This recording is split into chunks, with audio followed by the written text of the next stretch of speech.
battlefields of World War II are quiet now. Today, more than 50 years after the war's end, the story of the more than 1 million African Americans who fought on those faraway fields remains surrounded by silence too.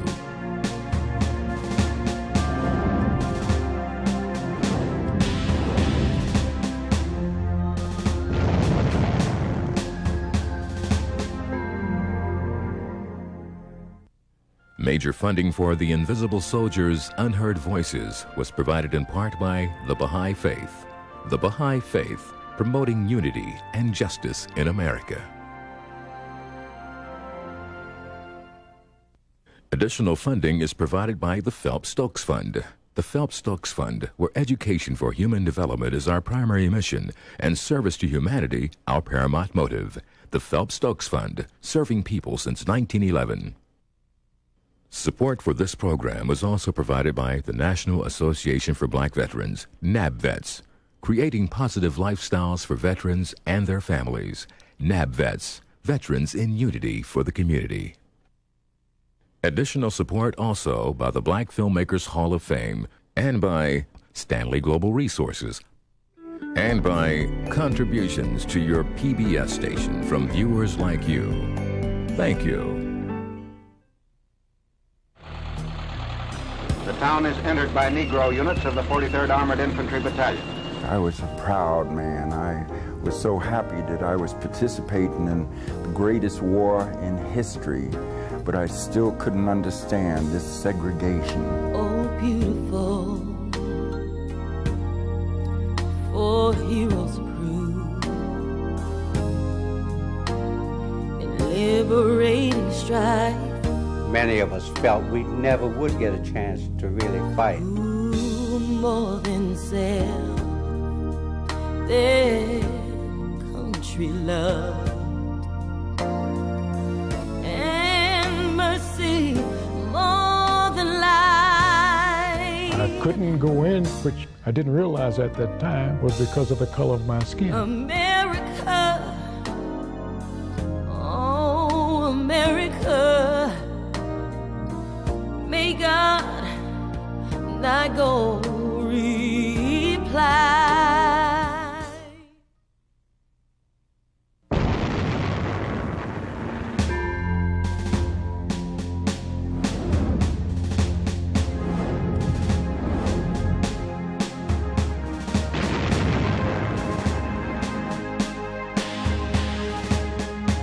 The battlefields of World War II are quiet now. Today, more than 50 years after the war's end, the story of the more than 1 million African Americans who fought on those faraway fields remains surrounded by silence too. Hollywood is critical, and popular culture must understand our involvement in American society has been very intricate and complex over the years. And unless you get the scholars, the journalists, the Hollywood folk to promote this, not so much promote it, but at least mention it, it goes by like that, because who is going to pay a lot of attention to history? If I look at the 20th century and I think of popular culture or scholarly works, and I'm looking for African American participation in those, I'm either going to get a story that goes untold, or often as not, one that's severely distorted. Nobody wanted to recognize the accomplishment. They were kind of written out of the history books for 50 years. The point of it was that nobody wanted to talk about black heroism on a battlefield or black courage. In the history books and in Hollywood films, the role of African Americans in World War II has been a little more than a footnote. After World War II, in American popular culture, I would challenge you to find a movie where you found an African-American soldier as hero. All the way from the early John Ford movies of World War II right up to Saving Private Ryan, you won't find African-Americans serving in World War II.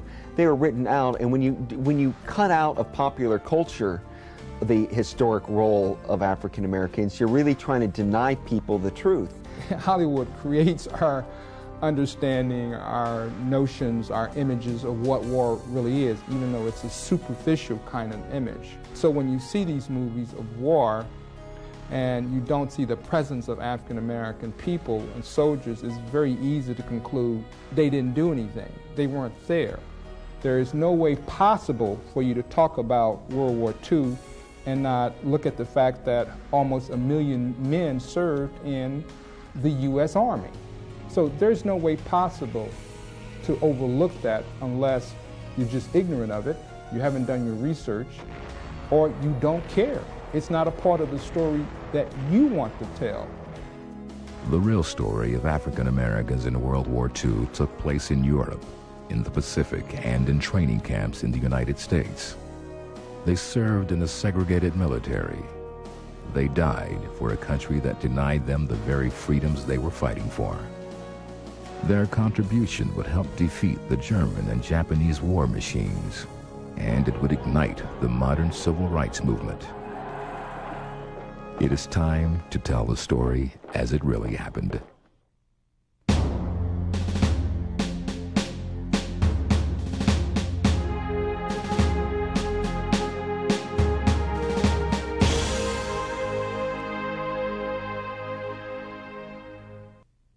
I never felt segregation and discrimination as keenly as I did until I went into the Army of the United States. African Americans began to get their draft notices, and those that were called up, the War Department created a quota system here. They weren't calling that many in. The United States Armed Forces during World War II was rife with racism. There's definitely separate and completely unequal forces. It was a segregated army, and it continued to be a segregated army and Navy. The Marines didn't even want African Americans in it. You've got to remember that this country was very discriminatory, segregated, and there was no change. First of all, black sailors, as sailors per se, other than as mess attendants or stewards, weren't permitted into the Navy. They thought of the Negro soldier as a thing apart. They did not treat him as an American who was in the Army, who would be asked to lay down his life for his country like any other American boy. They were stationed in the worst part of the post, close to the garbage dumps. They were not allowed to use the PX that was there for the use of everybody else on the post. They were not allowed to attend the white theater. And sadly enough, their officers were not allowed to go to the officers' club. We were set up in a segregated barracks, which became our school and our living quarters. And this was done despite the fact that at Great Lakes, they had the largest officer candidate training school in the country. But we were not allowed to go to that school. Fort Devens was probably no better than any other American Army base in 1941, 42, 43. It was segregated. The post commander, of course, was white. There was a white officers club. All of the facilities in the post were white. Signs, no colored were allowed. We had Afro-American, or Negro, or black MPs. They could not arrest white soldiers, even if caught in the act of violation of regulations or in violation of law. But white MPs certainly could and did arrest black soldiers. If you're looking at where the sources of contention and racism in the U.S. Army, and you can take the whole military establishment, there were three main sources, starting with the officers' corps. A lot of those guys were Southerners, and they had no interest to see the success of Negro troops. Officers more knowledgeable than myself came around and commiserated with me, and I asked them why. And they said, that's going to be the first Negro tank battalion the American Army's ever had. Do you know anything about Negroes? And I said, no, only when I see them. They said, you don't know what you're in for. When we got our filler of officers, many of them kept saying derogatory things about blacks, how they would never make it.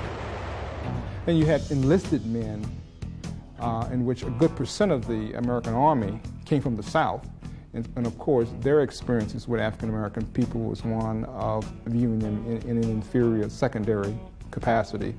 So I was acquainted with a black officer that, in fact, we came out of OCS together, and he accosted two white soldiers which walked past him without saluting and looked him in the eye and didn't salute.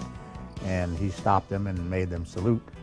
And they saluted and then went and told the sheriff.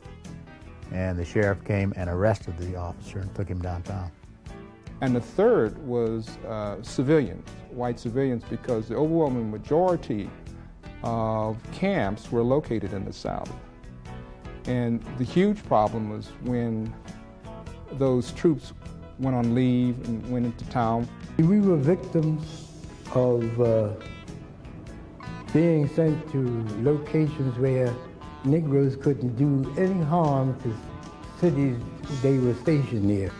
I'd heard what happened to black people, or colored people as we were called it, south of the Mason-Dixon line, but I had no personal real experience, and my parents, who were Southerners, basically never talked about it. It was this notion that comes out of civil society and how people perceived, believed, and felt what's the role for African American people in American society, and it was just transported into the military. That's unbelievable to think that racism in the middle of war would be able to play that kind of role, but it did. And so you started having to, not only did an African American soldier have to watch his back for the enemy, he had to watch his back for the ally too, which was Uncle Sam.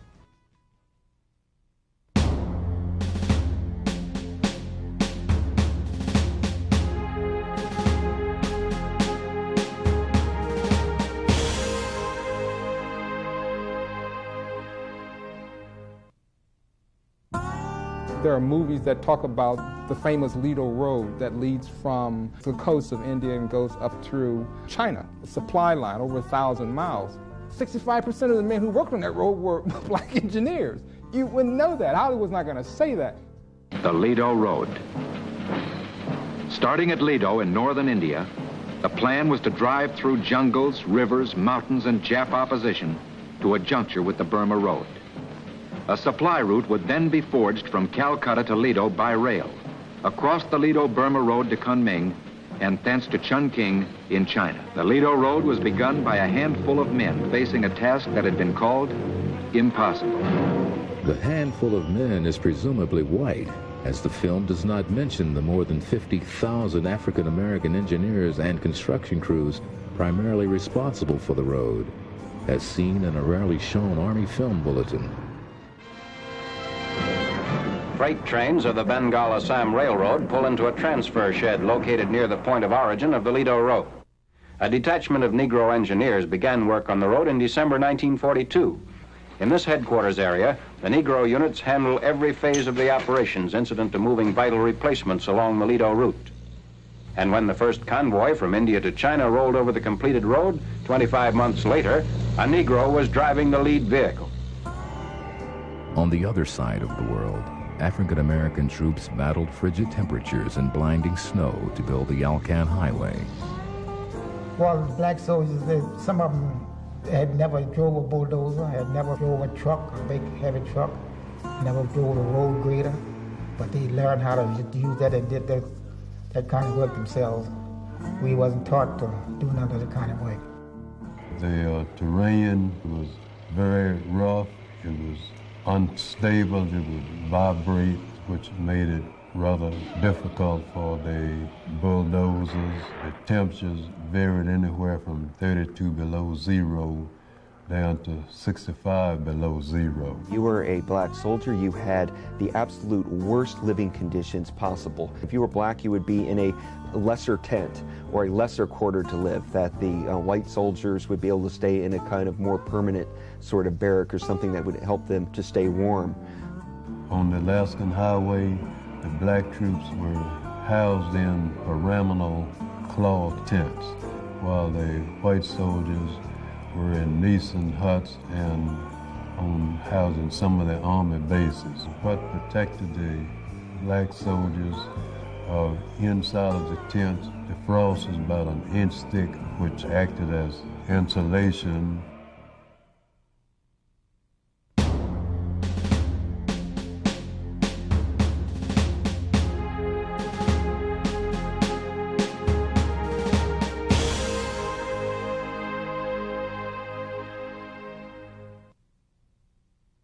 when D-Day is taking place, and there were up to maybe 6 combat units of African Americans involved in that particular engagement.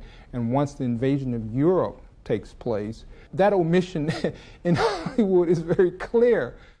In The Longest Day, several black soldiers are visible for a few seconds in the background when the fighting is ended. There are no African Americans in Saving Private Ryan. Quartermaster and other combat service support units were charged with going in on D-Day proper. So some of the first units to go ashore, some of those Arrowhead units went with the D-Day force proper. Some quartermaster soldiers came in with the airborne, the 82nd and 101st. The all-African-American 320th Barrage Balloon Battalion manned the tethered balloons that were critical in keeping the German Luftwaffe from strafing the invasion force. D-Day was the most emotional and dangerous day of my life. My job was a medic with the 320th Barrage Balloon Battalion. We went all the way around, past battle wagons, battleships. Everything is firing broadside on Normandy. And that's when our ship ran over a submerged mine. That incapacitated that motor at LCT. You have no method for moving. You're going in with the tide. That's what took us in, the tide. You can't visualize how many troops and how many ships and stuff went down on the way in. The number of casualties on Omaha Beach was phenomenal. We had never seen that many or even thought that there would be that many casualties. I helped, along with the other medics, to dress and to do the best we could with the wounded. The guy who was with me, who was a tank man, he was standing beside me. He said, "What is that over there?" I said, "Looks like a ship. Are they dead or are they alive?" "They're dead." "Oh my God." That's it. You could hear the shell, the mortar coming. Halfway down, the mortar landed on the other side of that truck, and the shrapnel and stuff from the mortar shell hit me in the left leg as well as the right leg. Being in a segregated army at that time, when we actually combined our resources with the white troops, there was no such thing as segregated. Because the people who were wounded, and if you're a medic, they don't care exactly who, what the color of the person was, or his skin or anything like that. Only thing they wanted was aid. Surgeons, just even in the beginning of the Normandy campaign, found that they were using blood in transfusions about 3 or 4 times the rate expected. Well, the blood transfusion was an example of the kind of racial discrimination that went on at that time, because there was a policy not to give black blood to white troops. The Red Cross segregated the blood. The irony of this, of course, it was an African-American doctor, Drew, who did some of the pioneering work that allowed the preservation of blood so that it could be used for transfusion. One contingent of black nurses that was sent to the ETO were assigned to one of the station hospitals in England, but it was a station hospital that was assigned to caring for German POWs. General Hawley had the black nurses to use, and he really didn't want them to use for white American troops, so he used them for the Germans. The nurses had the feeling they had been singled out for a separate service and had no real possibility of transfer or advancement. And sadly, that was pretty much the case. You know, the famous sign people would give is the V for victory. And African Americans would do both the V for victory and a V for hopefully smashing Jim Crow laws, segregation. And the great hope of African Americans was taking part in World War II, showing patriotism, showing valor, showing love of the flag, putting their life on the line for the United States of America. And the hope was that after this experience that they would be able to come back to a better America. In England, in particular in France, one of the things that took place that was very interesting was that American troops would transport their racism to English society and to French society. What the Army would do, particularly officers, enlisted men would do, was to tell the town peoples, the people who ran the bars and the stores, not to service troops, and pointed out that they're inferior, they're animals. They resented the fraternization between the Italian girls and Afro-American soldiers. Fights would ensue. Our soldiers had to travel in groups for protection. A portion of the unit of the 29th Infantry Division, wasn't that many of them, they came in that night. And the first saying they said when they got in there, where in the hell did all these men come from? Many in the English society refused to believe that and rejected it. In fact, there's a story in Newsweek of March 1944 where it points out, it tells a story of a pub owner kicks out white soldiers because they would come in and start fights. They had to call the MPs and take the full 29th personnel out and said, you people can stay here, because the girls said, these people are going to stay.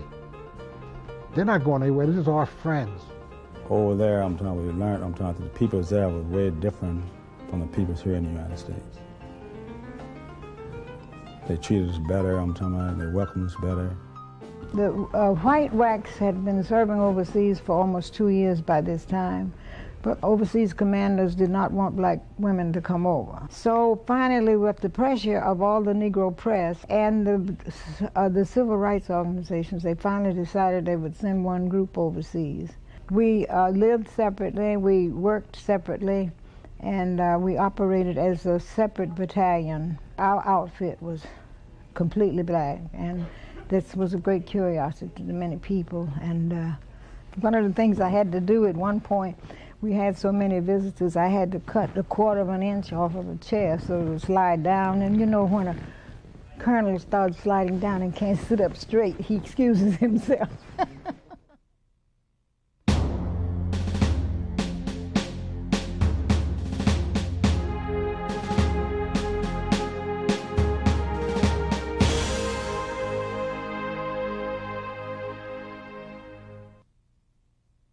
By the end of 1944, nearly 480,000 African Americans were serving overseas.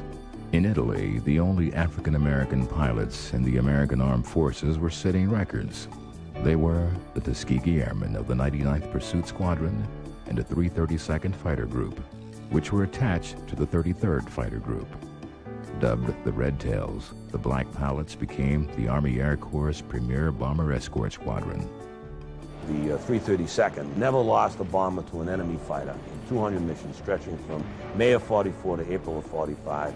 That is a unique record. No white unit, and all the rest of them were white, that stayed in the hunt as long as they did could make that claim. But the Tuskegee Airmen were made invisible to the men whose lives they were protecting and to American popular culture until the making of the movie The Tuskegee Airmen in 1996. The commander of the 33rd Group was an avowed segregationist, and he did everything he could to keep the unit segregated. They were on a different part of the airfield. They weren't invited to join the officers' club on his part of the airfield.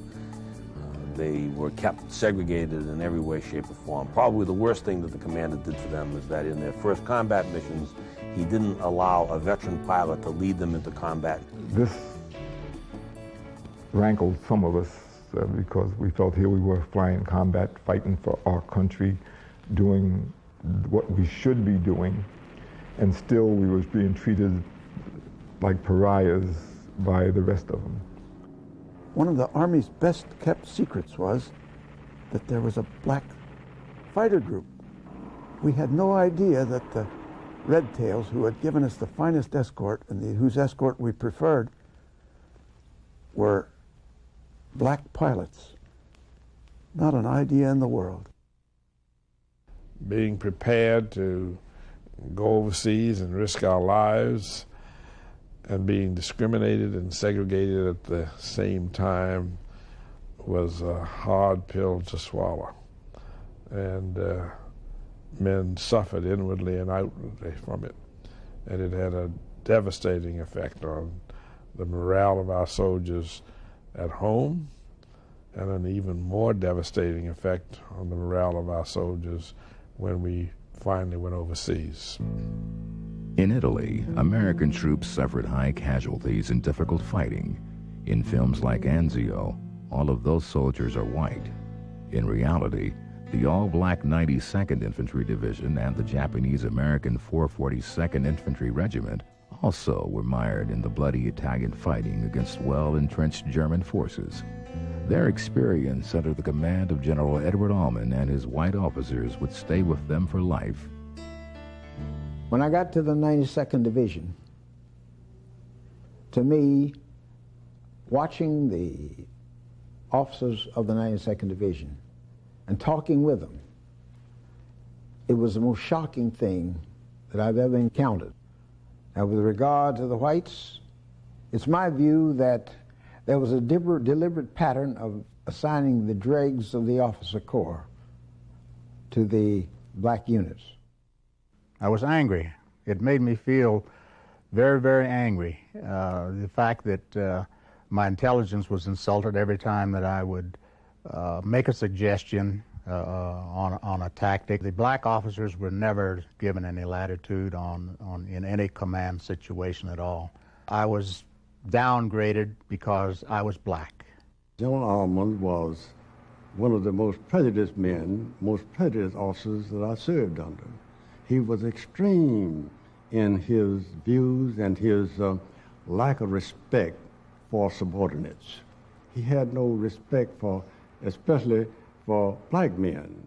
The 366th Infantry Regiment was the Army's only infantry unit with an all-black enlisted and officer corps. Of the 132 officers, 128 of those officers had college degrees.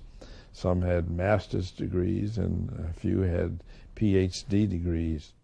When the 366th was assigned to the 92nd Infantry Division in Italy, they came under the command of white officers for the first time.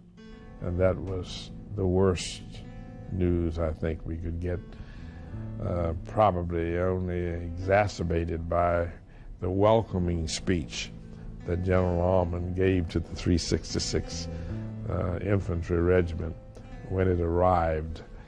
He seemed somewhat angry, and he said, as best I can recall, your Negro newspapers and your Negro politicians have been screaming for you to come over here and go into combat. I didn't ask for you to come, but I'm going to see that you get combat and your share of casualties. It was anything but a welcome address or a battle indoctrination address. There were men who even grumbled and talked about shooting him, and that's a cruel thought, but the circumstances were such that it just points out how far racism can go and how sad racism is. I think it's fair to say we were undertrained for combat soldiers. Colonel Queen asked for 30 days in which to give us intensive training in preparation for entry into the lines, but I think we got 5 days. We were primarily at that time sort of holding the line so that the Germans could not take troops from Italy into Germany or into France or any other place where they might need them. The German soldiers in Italy were seasoned soldiers. They had come from another front. Namely, I think most of them came from southern France. They knew what they were doing. When you ran up against a bunch of them, you knew you were in a fight. On the 5th and 6th of April, my unit fought alongside the 442nd Battalion, which is an all-Japanese unit. We had just been brought in early April of '45 to join the 92nd in its last push to break the line. Like Danny Inouye, for example, I didn't know that Danny was in the 442nd, and here we were serving on the same committees in the Senate. We were in the war practically right next to each other. Let's face it, we were there because of our race. And the same thing with the African Americans. If we looked like the general populace, there'd be no fuss. But we look like Mongolians, and the African Americans look like Africans. And to fight under those circumstances, it's not the easiest. The directions that came down from the 92nd Infantry Division and from the higher headquarters were so flawed and so inept that there was no way that success could have been achieved. Our attacks were usually frontal attacks. When we had frontal attacks against entrenched locations of the enemy, obviously they're prepared, they know you're coming. At that time, we were up on the mountains, and the 92nd was on the flatlands. It's easier to fight in the mountains than in the flatlands, because in the mountains there are a lot of trees and gullies and valleys, but out there you're wide open. So the artillery observer from the other side can see every movement. So you're being shot like ducks in a pond. And it has often been said we were used as cannon fodder. To see them die unnecessarily, though we expected that we'd have casualties, we knew some had to die. We knew what war was, or we'd heard what war was. But it was so close to us. We were so close to each other. It was tough. It was very, very tough. Well, we're surprised that they kept on fighting, because if we had to fight under the same circumstances, I think some of the enthusiasm or the morale, obviously, would be dampened. The question as to whether they would have intentionally used us for cannon fodder. Certainly, looking on it in retrospect, one could come to that conclusion. I don't want to charge them with it. The results were the same. What made me very close to the men of the 92nd Division came about on April 21st. That's when I was wounded several times. I was first shot through my stomach, but for some reason there are no pain nerves around there, so you know it's dripping blood, but you keep on going. And about a couple hours later, my arm got blown off, but that wasn't enough. I put a tourniquet, kept on going until they hit my leg.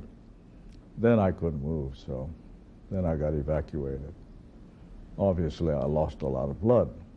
There was a practice in that sector, I don't know if it was worldwide, but at that sector, whenever they gave you a transfusion, they showed you the bottle. And the bottle would have the name, the rank, serial number, and the unit. I was able to read about 10 of them. I was told I was given 17 transfusions, about 7 or 8 of them while I was unconscious, but of the 10, all 10 were from the 92nd. So in my veins are black blood. And I've said this many times, if it weren't for the men of the 92nd Division, I'd be dead. It's their blood that kept me going. And here I am, a senator.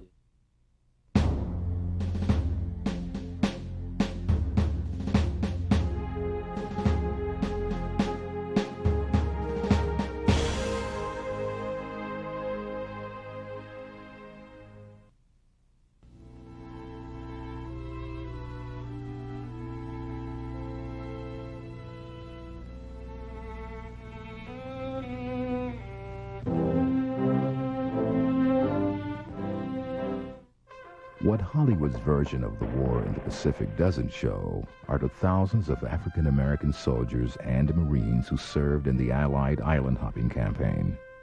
In the 1998 Academy Award-nominated film, The Thin Red Line, which centers on units in the Pacific, there are no blacks. The all-black 24th Infantry Division fought with white troops in the jungles of Bougainville. Black Marine Depot companies served with white Marine combat units in some of the most desperate and heroic fighting of the war. A depot company was more or less like a utility company. So a utility company could be used in any capacity, even in frontline combat, because when the Marines went on Tarawa, something like 1,000 people got killed in 3 days fighting. I think they lost approximately 4,000 on Iwo Jima. They lost thousands on Okinawa. When you're on that beachhead and they're dropping those mortars and artillery shells on you, that's about as much frontline combat as you can get in. Black gunners on Navy ships shot enemy aircraft from the sky. African-American Seabees built airstrips on Pacific Islands. And black soldiers drove the ducks that carried Marines into battle on Iwo Jima. I came off there with my amphibious duck loaded with a 105 Hauser and 7 Marines. On the radio, but don't come in on Red Beach, it was too hot, come in on Green. The water was real rough because, you know, you gotta have training to know how to drive that duck on when the water is rough and your ramp is coming up and down. Well, I tell you, I was scared going in, I was scared coming back. All that far over top and you don't know what's gonna hit you. On shore, black Marines faced the same nightmare of enemy fire that pounded white Marine combat troops. I hit Iwo Jima with the 34th Marine Depot Company about D+3.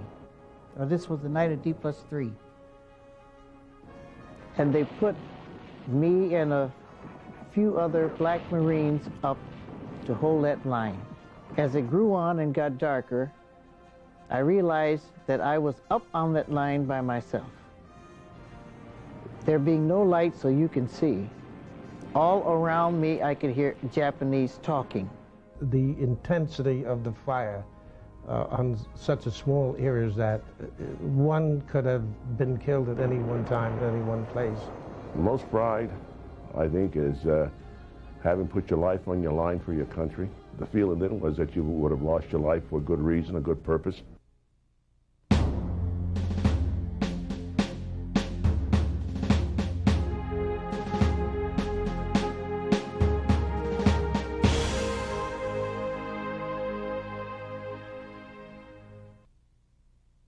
We continued and completed 183 days straight of combat duty, and the only reason why we didn't do more is because the Germans quit. General Patton was a bigot, you know. In his memoirs, he never talks about the black soldiers. In spite of his personal views, General George Patton knew he needed manpower to win the last great battles in the heart of Europe. He put the all-black 761st Tank Battalion on the battlefield. And we went to a little plant not too far from Nancy, and that's where we all assembled. And then we got visited by General Patton. And he told us that, you know, who he was, and he says, I have nothing but the best, and I sent for you. And he says, don't let me down, and don't let your people down. The Academy Award-winning film Patton uses part of the speech Patton gave to the 761st, who trained at Camp Claiborne, Louisiana. 30 years from now, when you're sitting around your fireside with your grandson on your knee, and he asks you, what did you do in the Great World War II? You won't have to say, well, I shoveled shit in Louisiana. But the 761st is never mentioned or shown. The only African-American to appear in a film that gave many Americans their picture of the Battle of the Bulge is Patton's valet. In reality, the men of the 761st, including future Medal of Honor winner Sergeant Reuben Rivers, performed heroic duty in one of the war's most horrific battles. What used to surprise me, I wondered, why did we pass all of these tanks, pull over to the side, a division, and here come the 761st, beat up, tired tank battalion to go in and lead the way. The average life of a separate tank battalion in combat against the Germans was from 10 to 15 days. And General Patton said, send them niggers back up there. When we had gone and stayed 15 days in our first battle, we went back and we stayed 183 days straight. It was to be a record for the most unbroken days of engagement of any tank unit in the war.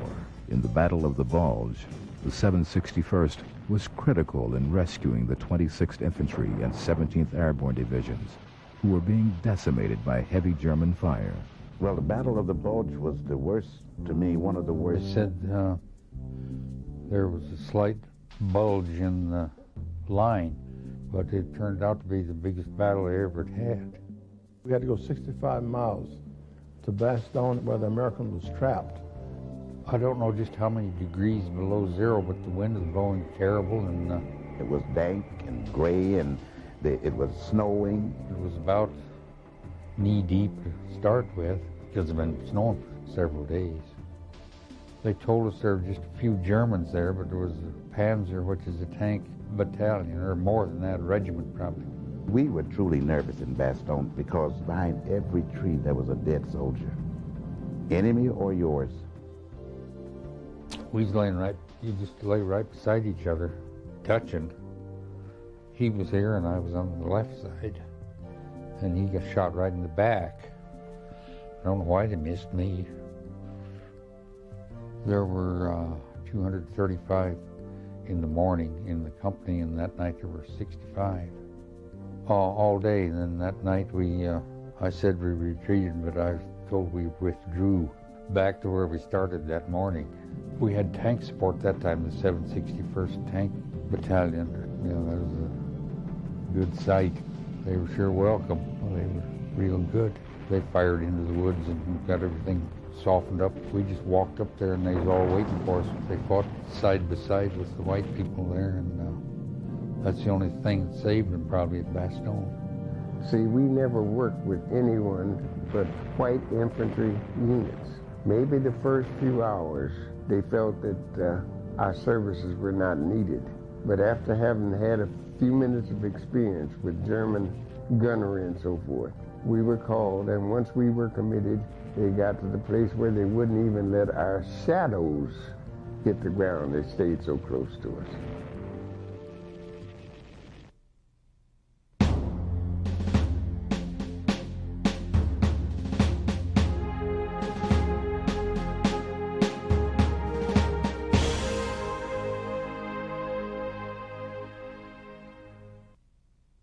There was a definite program afoot to suppress acts of bravery or acts of heroism on the part of the black soldiers. I never heard any stories or any comments concerning bravery by black soldiers from any of the white officers. Every time we turned around, we would hear about acts of bravery of the white soldiers. Our most important battle, which the Army has considered to be important enough to be depicted in the Pentagon as one of the 10 major battles, was the Battle of the Lost Battalion, where we were called upon to rescue a battalion of the 36th Division, a Texas division. It took us about 5 days and we had 800 casualties. You know, it was a real bloody one. That battle was not made public until about the end of the war. The Stars and Stripes didn't cover that. They would cover all other battles. In Aiken, the 761st fought 2 days for that town. We're in the 26th, I believe, Infantry Division. And the 4th Armored Division, they had us to pull over. The 4th Armored Division came through, and they said that the 4th Armored Division captured Aiken, and they got the credit for doing it. We didn't get any credit. The first troops to liberate Dachau, you know, the concentration camp, were units of the Patton's army, the 3rd Army. That unit was from my regiment. Because of the fast movement in that war in the last few days, this unit found itself ahead of the whole division, in front of the infantry. And suddenly they came across this concentration camp. They had no idea what it was, but then they realized soon that this was a prison camp. When the officers of Patton's army found out what had happened, they immediately put a clamp on it. Our men were told, you don't talk about it. You see, keep in mind that many of the men in my regiment volunteered from behind barbed wire. They were in these camps, these American concentration camps. And they volunteered while they were incarcerated. And so I think the officers must have felt the headlines would look terrible. Concentration camp liberated by men from concentration camps. So that became public about 10 years ago. Up until then, it was classified. 761st was assigned to the 71st Infantry Division at the time that this division liberated the camp near Wels, Austria. The name of the camp was Gunskirchenlager, and it was one of the smaller refugee camps or concentration camps. Sergeant Floyd Dade of the 761st and concentration camp survivor Sally Ganor would meet again 50 years later. In the years since the war, neither man had talked to anyone about their first meeting. Number one, nobody would believe you, and it's hard. Those are bad memories to talk about. My body would just shut down. I still have to think back of him sitting there on top of the tank like a black god looking down on me.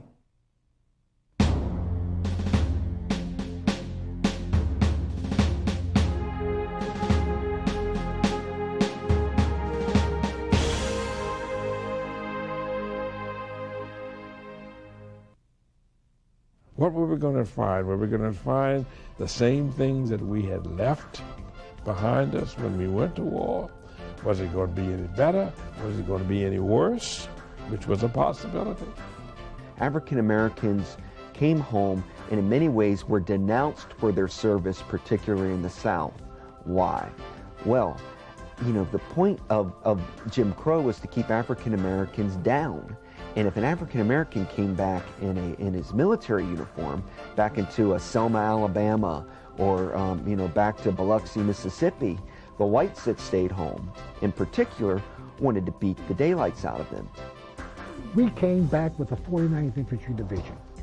We went straight down to Camp Stewart, Georgia. The first words we heard was, here comes that nigger group. Got all them medals over there in France. We're going to make sure that we're going to take care of them while they're down here. So I was standing down on the corner of 14th and Independence Avenue, all dressed up in my blues. And I never got so many hate stares in my life from white servicemen who looked at me as well and said, who does he think he is? So immediately, from the moment they returned to America, they realized that things were not going to continue in any kind of sense of them being treated as patriots or being awarded medals of honor or being applauded nationally for their service. I tell the story, popular stories where we came back from overseas and we came down the gangplank. We were hero fighter pilots. There was a white soldier saying, blacks over here, whites over here. And that was the ultimate. The white troops had the press beating them. All the black troops had was a couple of people from the black press. And we did not get the accolades that we should have gotten because of the prejudice. The war is where race and democracy intersect. And really the seeds of the modern civil rights movement are planted in World War II. And this is the real significance of this war because African Americans clearly decided this is our country. You can't have black men fighting for democracy in Europe and they don't have it here. And what the war does is confront these notions, these ideas that's embedded in the Constitution about freedom and democracy. And what black veterans did was to put that up to the face of American society and say, look at yourself. This is about freedom, democracy, and opportunity, fair treatment, and we are American citizens too. One of the really unwritten aspects of this century is that link between the African Americans who served in World War II, who went on to become leaders in the civil rights movement. Take the example of Medgar Evers. Medgar Evers was from Mississippi. Medgar Evers served with distinction in the Second World War, came back to Mississippi in uniform, said, "I fought for democracy and Mississippi," because he loved his home state. He came back and he couldn't vote in Mississippi. And the two are so linked, World War II and civil rights, that without the World War II experience of African Americans serving their country and facing the humiliation they came back, I don't think Harry Truman would have moved to integrate the armed services as quickly as he did, and I don't think you would have had the leadership potential coming out of the movement of a Reverend Hosea Williams, of a Medgar Evers, and dozens of others who had the courage because they just saw their buddies killed. They just saw their best friend's head blown off. And now and they did all that. They put their life on the line for this thing called democracy. And they came back to a country that didn't have democracy. So my God, they were going to get it. I am proud to have been a Marine, and you'll find most black Marines think the same way that I do. There's always something to pay for racism or bigotry or discrimination. No question about that. But I think the contributions of organizations like the 92nd Division were made known to the highest command. And I think the 92nd Division, for example, played a major role in Truman's decision to desegregate the military. Someone commented recently at a convention, a white officer who was joining us at a P-51 convention, and he said he was always startled when he got around a bunch of the old veterans that we talked so much and we didn't talk about, there I was at 30,000 feet behind the guy. He said, you never talk about combat. He said, you always talk about what happened to you in Tuskegee, what happened to you at Freeman Field, about being banned from officers' clubs and flying combat and not being treated well. And I tried to explain to him that that was really our great combat.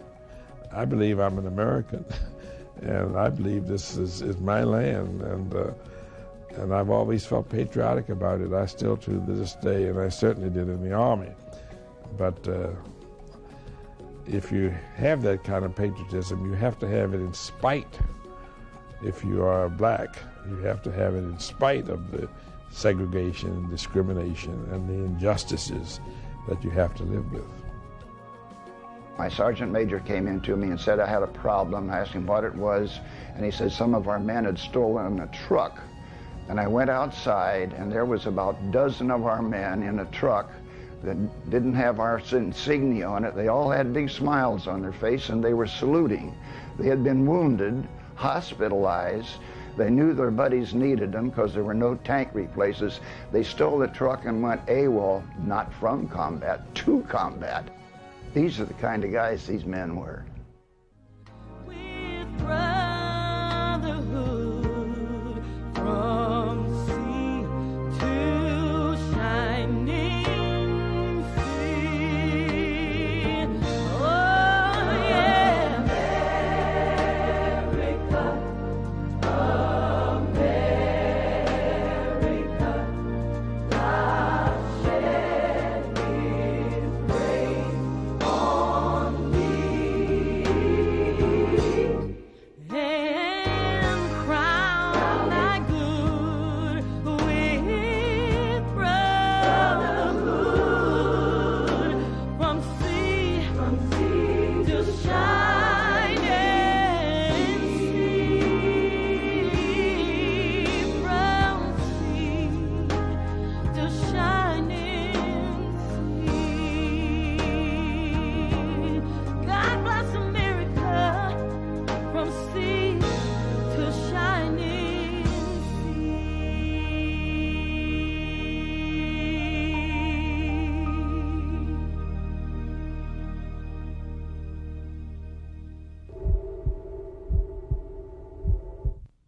Major funding for the Invisible Soldiers' Unheard Voices was provided in part by the Baha'i Faith.